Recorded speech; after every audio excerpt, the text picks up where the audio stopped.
ada segelintir orang ataupun mungkin segelintir bukan penjarum ataupun mungkin penjarum lah, yang mana masih lagi membuat provokasi berkaitan dengan isu-isu tuntutan KWSP. Seperti mana yang kita maklumkan sebelum ini, tiada unsur-unsur KWSP yang boleh dipolitikkan. Sebab apa? Perkara ini bukannya berkait dengan isu politik. Kalau bolehlah, sebab apa? Kalau kita berfikir sejenak lah, kita sebagai pencarum ataupun kita sebagai orang luar, ataupun mungkin korang yang terkesan ataupun saudara mara sekalipun, kalau kelojikan mereka pencarum-pencarum yang menuntut perkara ini bukan saja-saja, mungkin ada sebabnya mereka nak tuntut sangat-sangat. Sebab itulah dalam 7 hari berkempen yang dianjurkan oleh PJIRM ini, sebenarnya kalau kita nak lihat situasi sebenar yang berlaku, yang masuk kotak, bukan masalahnya kalau macam sesuatu NGO membuat satu kempen, buat satu majlis, kita membuat satu provokasi. Dan ini yang sedang berlaku. Apa yang tidak puas hatian antara mereka ini. What's up guys, Assalamualaikum dan salam sejahtera kepada korang semua yang sudi menonton Saja Sembang. Aku Faizwan. Dalam episod ini, bukan aku nak menuding jari ke ataupun mana-mana sahaja NGO yang bawakan tuntutan mereka. Cumanya nak jelaskan, dan mungkin ada berita yang aku akan sharekan sekejap lagi. Sebab apa? Berita ini yang membuatkan kita nampak ada NGO yang lain yang mungkin tidak puas hati dengan NGO ini berkaitan dengan apa yang mereka sedang lakukan. Sepatutnya perkara begini tak perlu wujud. Kalau korang sebagai NGO yang mungkin aku nak bagi tahu, kalau rasa macam NGO ini adalah NGO yang baru menetas, baru bertelur, baru dilahirkan, tidak patut wujud situasi begini ataupun unsur-unsur provokasi.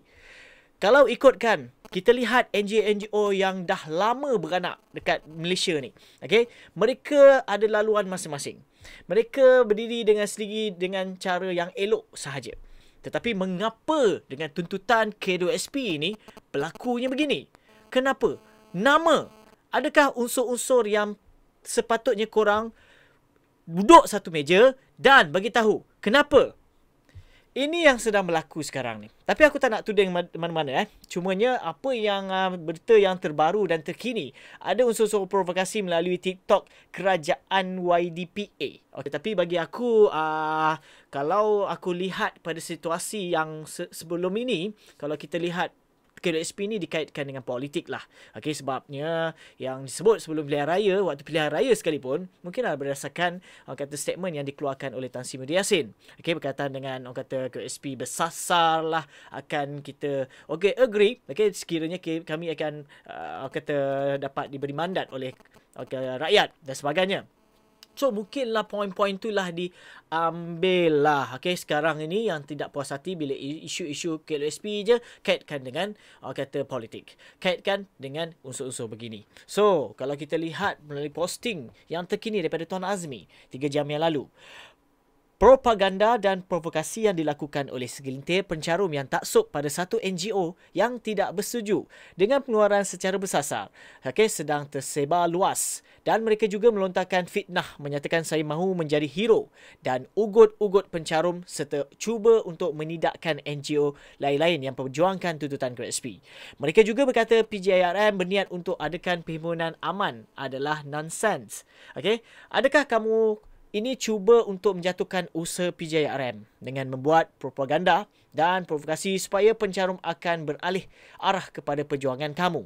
Saya no issue. Ambillah semua pencarum menyokong usul dan perjuangan kamu. Tapi janganlah memburukkan pejuang lain. Kalau aku tengok posting ini, aku tak boleh buka. Sebab apa? Dia reject. Dia reject pula. Dia ban aku punya channel. Bermaksud masih lagi dia tak faham apa yang channel Saja Sembang ni bawakan. Bukannya nak wujudkan provokasi antara NGO ni. Cumanya kadang-kadang kita perlu bersikap orang kata rasional. Kita sebagai orang yang memperjuangkan ataupun mungkin kita sebagai pencarum yang nak perjuangkan isu ini, biarlah berfikir matang sikit. Kita support mana-mana NGO yang sokong perjuangan ini, barulah benda ini akan cantik je perjalanannya.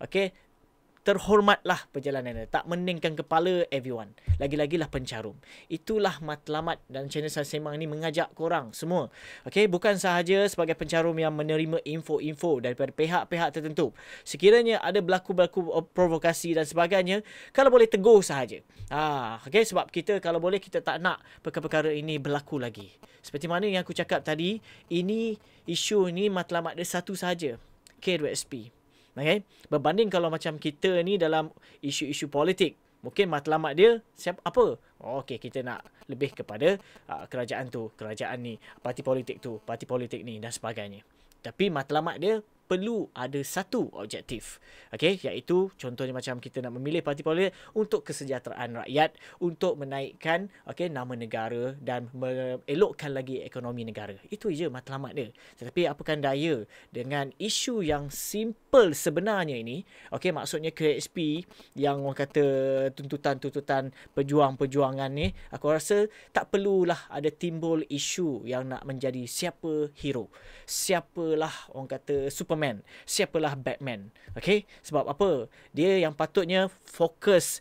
Mana-mana NGO, presiden sekalipun aku nak beritahu, fokus matlamat. Sekiranya anda buat live, please fokus dan mengajak pencarum-pencarum supaya berfikiran positif dalam memperjuangkan untuk tuntutan KLUSP 2.0.